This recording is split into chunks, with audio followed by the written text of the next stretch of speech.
अर्नब गोस्वामी न डरेंगे न झुकेंगे। मैं पिछले 20 साल से अर्नब गोस्वामी को जानता हूँ। जब वो रिपोर्टर थे तब से जानता हूँ। उनका जो खुद का करैक्टर है वो झुकने डरने वाला नहीं है। वो जब पत्रकार थे, जब जर्नलिस्ट थे, तब भी ऐसे ही सवाल पूछते थे, आज भी ऐसे ही सवाल पूछ रहे।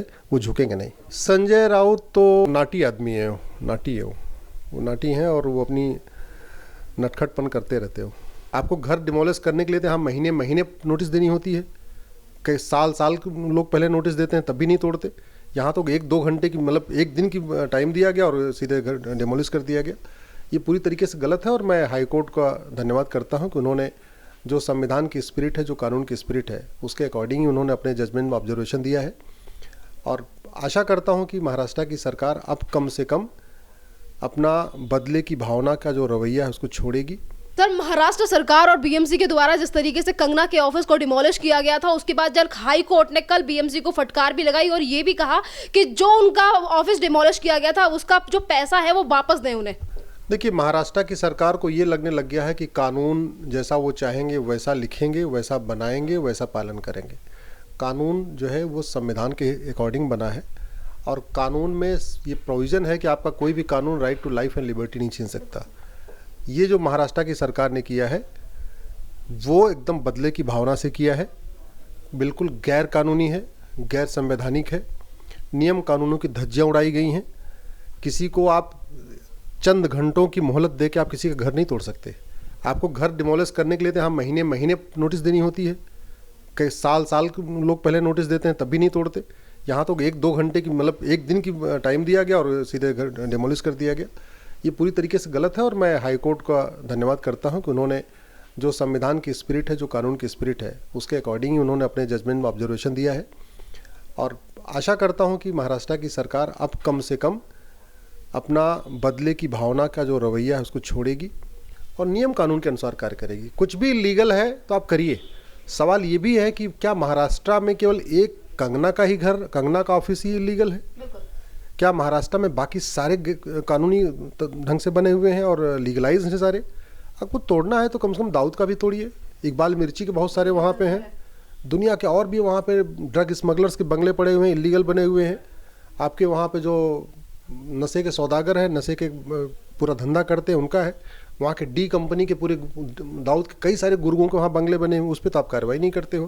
कंगना रनौत का आप बंगला तोड़ देते हो चंद घंटों को नोटिस दे के। इससे बहुत स्पष्ट है कि महाराष्ट्र की सरकार ने नियम कानूनों की धज्जियाँ उड़ाई हैं और हाईकोर्ट ने बिल्कुल ठीक किया, जो उनको याद दिलाया उनका, वो ठीक किया है। सर, यहाँ पे ये भी है कि जिस तरीके से ये जो एक्शन लिया गया एक बदले की भावना से लिया गया और उसके बाद संजय राउत ये कहते हैं कि ये बदले की भावना नहीं थी, ये बीएमसी ने अपना काम किया है। तो इसमें जिस तरीके से आप सर एडवोकेट हो, एक बड़े एडवोकेट हो जिससे काफ़ी सारे लोग जानते हैं, तो हमारे जो श्रोता हैं उन्हें क्या एक संदेश देना चाहोगे इन सारी चीज़ों से? देखिए, पहली बात तो डरने की ज़रूरत नहीं है। सरकारें आएंगी, सरकारें जाएंगी। आप खुद कुछ गलत मत करिए, लेकिन डरने की ज़रूरत नहीं है। कंगना न डरी, न झुकी, न रुकी। कंगना आज भी काम कर रही हैं और मुझे लगता है ये हम सबको उससे सबक सीखने की ज़रूरत है। हम सबको उससे संदेश लेने की ज़रूरत है कि अगर हम वास्तव में अपने सही काम पे हैं तो डरने की क्या ज़रूरत है? किसी की सरकार हो, क्या फ़र्क पड़ता है? आप खुद नियम मत तोड़िए, लेकिन दूसरा अगर कोई नियम तोड़ता है, आपको परेशान करता है, तो उसका मुंह तोड़ जवाब दीजिए और ज़रूरत पड़े तो मुंह भी तोड़ दीजिए। सर, ये भी बात है कि जिस तरीके का एक्शन बीएमसी के और महाराष्ट्र सरकार द्वारा लिया गया था और उसके बाद संजय राउत ये कहते हैं कि उखाड़ दिया।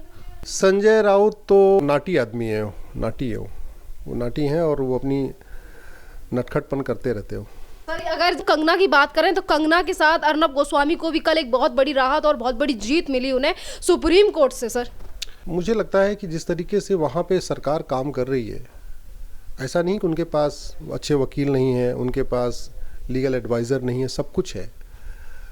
और जिस तरीके से काम कर रही है सरकार, उससे ये भी नहीं लगता कि ये सब शिवसेना का एजेंडा है। बाल ठाकरे साहब की पार्टी कभी भी कंगना का नुकसान नहीं करना चाहेगी। बाल ठाकरे साहब की पार्टी कभी अर्नब गोस्वामी जैसे राष्ट्रवादियों का नुकसान नहीं करना चाहेगी। ये तो ऐसे लगता है कि उनको पीछे से डायरेक्शन मिल रहा है। अब वो शरद पवार जी दे रहे या सोनिया गांधी दे रही हैं, कौन दे रहा है ये तो भगवान जाने। लेकिन जो बिहेवियर पैटर्न है, जिस तरीके सरकार चल रही है, वो शिवसेना की सरकार नहीं है, वो तो लगता है सोनिया सेना की सरकार है। सर, यहाँ पर यह भी है कि जो 2 साल पुराना केस खोला गया था उसके बाद इन्हें बड़ा झटका लगा, क्योंकि ये सोच रहे थे कि अर्नब गोस्वामी को उसमें फंसा देंगे, पर अर्नब गोस्वामी को बड़ी राहत मिल गई है उनमें से। एक व्यक्ति को आप परेशान तो कर सकते हैं, कुछ दिन के लिए परेशान कर सकते हैं, कुछ दिन के लिए जेल में भी डाल सकते हैं, लेकिन अंत तो सत्यमेव जयते, ये तो धर्मस्ततो जय। जहाँ धर्म है वहीं जीत होगी जब तक संविधान चल रहा है।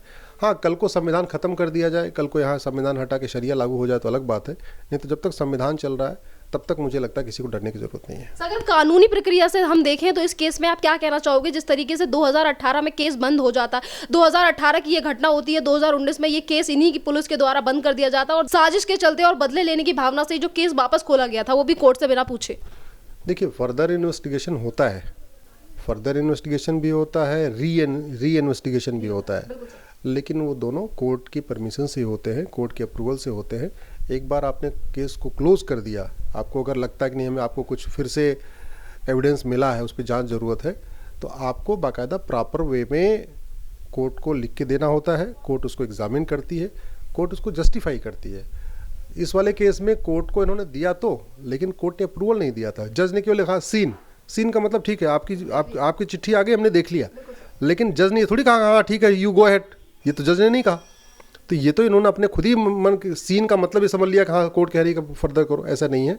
इनको खुद करना था, बस इनको सीन का बहाना मिल गया तो सारा कर बैठे, और अच्छा हुआ कि सुप्रीम कोर्ट ने दूध का दूध पानी का पानी कर दिया। सुप्रीम कोर्ट ने यहाँ पर 11 तारीख को जिस तरीके से तलोजा जेल में से जब अर्नब गोस्वामी बाहर निकले थे और जिस टाइम पे सुप्रीम कोर्ट ने अपना वर्डिक्ट दिया था, उन्होंने ये कहा था कि अगर आज इन सारी चीज़ों को लेकर हमने फैसला नहीं लिया तो शायद देश गलत दिशा में चला जाएगा। बिल्कुल ठीक बात है। जस्टिस सुप्रीम कोर्ट के माननीय जज ने कहा है, जस्टिस चंद्रचूड़ की जो टिप्पणी थी बिल्कुल सही उनकी टिप्पणी थी। बहुत ही डिसेंट जज हैं वो और बहुत ही विद्वान जज हैं। आप देखिए कि राम मंदिर का 90% जजमेंट उन्होंने ही लिखा है, जस्टिस चंद्रचूड़ ने लिखा है, और क्या शानदार जजमेंट लिखा है। तो जस्टिस चंद्रचूड़ के फादर बहुत अच्छे जज थे, जस्टिस चंद्रचूड़ खुद भी बहुत अच्छे जज हैं। ये हम सबको समझने की ज़रूरत है और उनका सम्मान करना चाहिए। सर, यहाँ पर यह भी है कि जिस तरीके का फैसला, यानी कि जो एक अच्छा फैसला दिया गया था सुप्रीम कोर्ट की तरफ से, और तलोजा जेल से जब अर्नब गोस्वामी को बाहर आ गए थे वो, तो उन्होंने धन्यवाद भी कहा था सुप्रीम कोर्ट का। पर उसके बाद तमाम ऐसे लोग थे जो कोर्ट को लेकर सवाल उठा रहे थे, जिसमें से कुणाल कामरा भी एक थे और बॉलीवुड में से भी कई हस्तियाँ थी। देखिए, पागलों की कमी नहीं है, इतना बड़ा देश है, 150 करोड़ का देश है, तो अगर 1% हैं क्रेजी टाइप के लोग तो उन पे ध्यान देने की ज़रूरत नहीं है। 99% लोग 99.99% सुप्रीम कोर्ट को मानते हैं, सुप्रीम कोर्ट में भरोसा करते हैं, और सुप्रीम कोर्ट में उनको आज भी फेथ है। सर, ये भी है कि महाराष्ट्र सरकार जिस तरीके से अर्नब गोस्वामी के चैनल को बंद कराने के लिए जो षड्यंत्र रच रही है, इसके बाद अभी कुछ दिन पहले आपको भी पता होगा सर, जो बॉन्ड साइन करवाया गया उनसे 10 लाख रुपए का, पुलिस यहाँ पर ये कहती है कि चैनल वालों को अच्छी तरीके से व्यवहार करना पड़ेगा, जहाँ पर पुलिस एक तरफ खुद गुंडों जैसा व्यवहार करती है। इसका मूल कारण ये है कि मैकाले ने जो 1861 में कानून बनाया था वो आज भी चल रहा है। मेरा मीडिया से भी आग्रह है, आम जनता से भी आग्रह है कि आप ये अच्छी तरीके से समझ लीजिए, जब तक मैकाले का 1861 का बनाया हुआ पुलिस एक्ट भारत में लागू रहेगा, तब तक पुलिस सत्ता की गुलाम बन के रहेगी, नेताओं के इशारे पे नाचेगी। पहले और आज में केवल इतना अंतर है कि पहले जो पुलिस अंग्रेज़ों के इशारे पे नाचती थी, आज वो सत्ता के इशारे पे नाच रही है। सर, अर्नब गोस्वामी जब बाहर आए थे तो उन्होंने सरकार के लिए चैलेंज भी किया था। उन्होंने ये भी कहा था कि वो जो अन्य भाषाओं में भी अब चैनल लॉन्च करेंगे। एक तरफ जहां महाराष्ट्र में सिर्फ उद्धव ठाकरे का ही सामना पत्र चलता है, और रिपब्लिक की तरफ से भी मराठी में चैनल आने वाला है। देखिए, भारतीय भाषाओं में चैनल का आना, भारतीय भाषाओं में मीडिया का नए नए चैनल लॉन्च करना, ये बहुत शुभ बात है, क्योंकि केवल भारत में हिंदी और अंग्रेजी दो ही नहीं है, 22 तो हाँ बहुत सारी भाषाएं हैं, लोग उसको बोलते हैं। अपनी भाषा में लोग अच्छी तरीके से विषय को समझते हैं। अर्नब जी अगर मराठी में चैनल ला रहे हैं तो बहुत अच्छी बात है, उनको लाना चाहिए। मेरा सबसे अर्नब गोस्वामी और सबसे ही आग्रह है कि ऐसे विषयों पे मुझे लगता है हमें उसके जड़ में जाने की ज़रूरत है। जब तक भारत में पुलिस रिफॉर्म नहीं होगा, जुडिशल रिफॉर्म नहीं होगा, इलेक्शन रिफॉर्म नहीं होगा, तब तक ऐसे किसी भी दिन कोई सरकार किसी भी अर्नब को उठा के जेल भेज देगी। ये समस्या रहेगी, हालांकि बाद में कोर्ट उनको बचाएगी, लेकिन ये समस्या बनी रहेगी। इसलिए मेरा सबसे आग्रह है, अर्नब गोस्वामी से भी आग्रह है, आप सबसे आग्रह है, election reform, police reform, judicial reform के लिए आप लोग बहस कर रखिए, मुद्दा रखिए। जब तक ये 1860 की IPC, 1861 का पुलिस एक्ट और 1872 का एविडेंस एक्ट चलेगा, भारत में किसी भी व्यक्ति को पुलिस को उठा के जेल भेजने में कोई बहुत दिक्कत नहीं आएगी। हाँ, बाद में वो आदमी मुकदमा लड़ता रहे, सालों साल चलता रहे, 4 करोड़ मुकदमे चल रहे हैं और लगातार चल रहे हैं, तो मुझे लगता है कि अर्नब गोस्वामी को भी और सारी मीडिया को election reform, police reform, judicial reform पे अच्छी चर्चा करना चाहिए, जिससे सरकार इन सब विषयों को लागू कर सके। अगर अर्नब गोस्वामी की बात करें और महाराष्ट्र गवर्नमेंट जिस तरीके से उन्हें डाउन करने की कोशिश कर रही है, चैनल को बंद कराने की कोशिश कर रही है, तो सर ये अभी से शुरू नहीं हुआ।